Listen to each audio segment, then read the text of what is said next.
अस्सलाम वालेकुम नाज़रीन, धरती टाइम सां गॾु आहियां अब्दुल अज़ीज़ जतोई।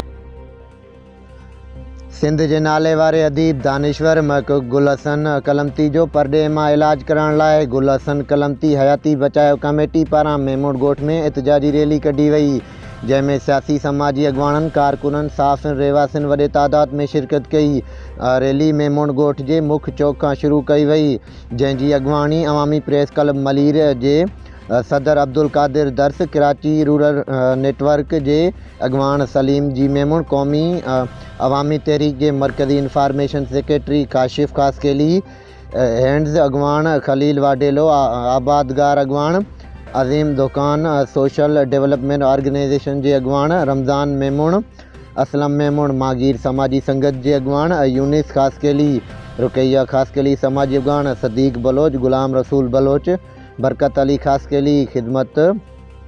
अवामी वेलफेयर जे चेयरमैन ज़ाहिद रहीम, स्टूडेंट अलायंस जे अॻवान मीर अयूबी, सीनियर सहाफ़ी सामी मेमोण, आल पाकिस्तान मीडिया कौंसिल जो अॻवान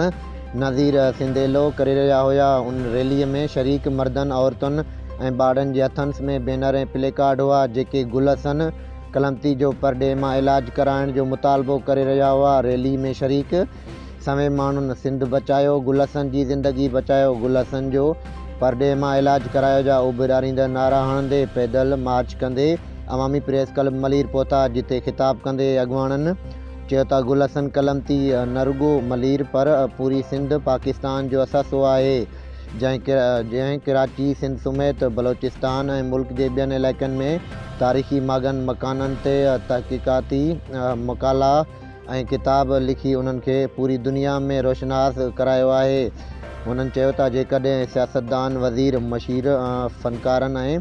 ॿियनि जो इलाज ॿाहिरे मुल्कनि मां कराए सघिजे थो त सिंध जे ॾाहे दानिश्वरनि ऐं मौक़नि जो इलाज छो नथो कराए सघिजे। उन्हनि वधीक चयो त गुल हसन जी बीमारी ख़तरनाक आहे, जंहिंजी ॻणतीअ जो इज़हार कयूं था ऐं सिंध